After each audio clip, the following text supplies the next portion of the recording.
Well, hello everyone. I would like to try to help anyone who's had an issue with the Frigidaire Gallery microwave tripping the breaker.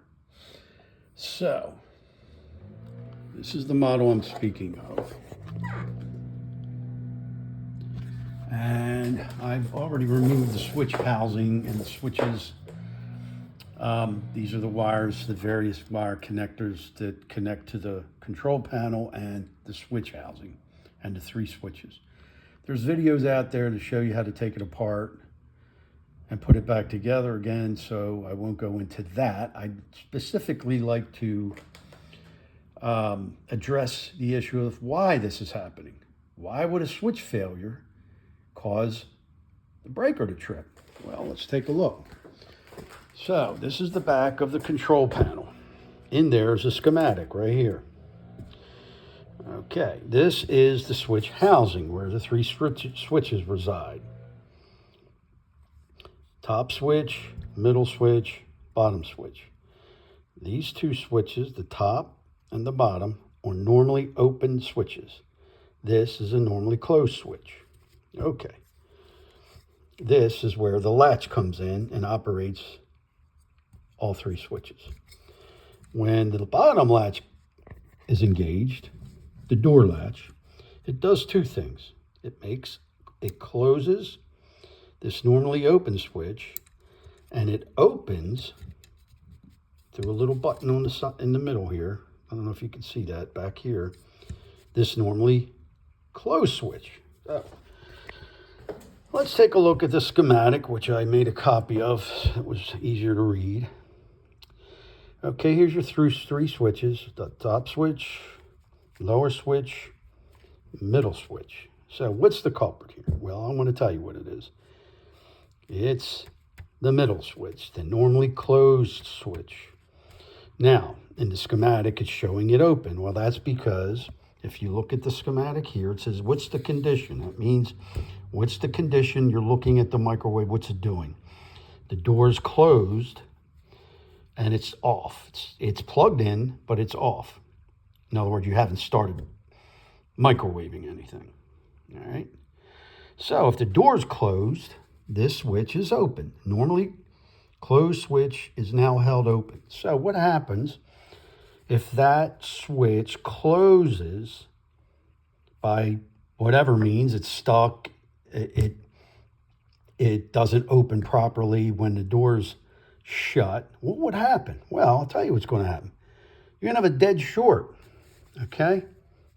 Otherwise known as a ground fault. Could be considered a ground fault, but it's a dead short. So here's your hot coming in. If this switch closes while it's running, right, because the power relay will close when you start it, making up the neutral side of the circuit, okay? So what's it going to do? This is going to close, go right on through here, and now you have a complete dead short, hot to neutral, okay? Terrible design. Anyway, so in my case, when I would wiggle the door a little bit or it wasn't shut properly, you'd have to play with it sometimes. You'd start to turn, in one case you'd hit it, start it, and it would just trip immediately. I replaced the switches and now it operates, but if you wiggle this door a little bit, it'll trip. I'm thinking it's the housing itself, which I'm going to replace. Stay tuned. By Friday, I should know. I think it wore out here if you look closely. It just looks like it's possible that the latch is not seating properly when it's shut. It should not have any wiggle in it, and it does. And I can only think that that's the culprit, so I'm going to replace that. But I wanted to focus more on why, why this is happening. Of course, this is basically your line coming in, right? There's a main fuse, right, which could also blow. In this case, mine never did. It just tripped the breaker. So anyway, I thought I'd just shed a little light on this situation here, and I hope that's some help. But if it's tripping the breaker, more than likely, It's that switch, and it's a door switch. That's the one right here that's causing the problem. I would replace all three of them anyway, if you're going to go through the trouble of getting that far into it. They're inexpensive. You can get them on Amazon for like $8 or something. You get all three. They're micro switches, pretty generic.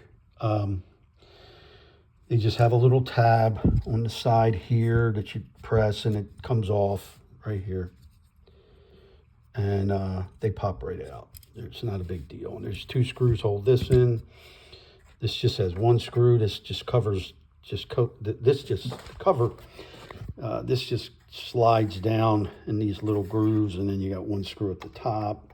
So it's not very, just make sure you plug everything back in, and they're all keyed, so you can't plug them in to the wrong socket. I marked them anyway. It makes it easier.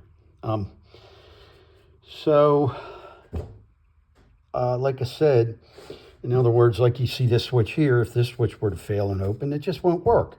It just won't operate. And you go, okay, why doesn't it operate? Well, let's take a look. But when you're tripping the breaker because of a door switch, well, I personally think that's a horrible design. But that's the guy right there that's going to give you the trouble and cause it to do that. There's a lot of reasons why something would trip in this circuit. A lot of things could fail, but if it's the door switch, which in many cases almost always is, that's the guy right there, right there. Okay, I hope that helps. If you have any questions, leave them in the comment section, and I will certainly get back to you. Thank you. Good day.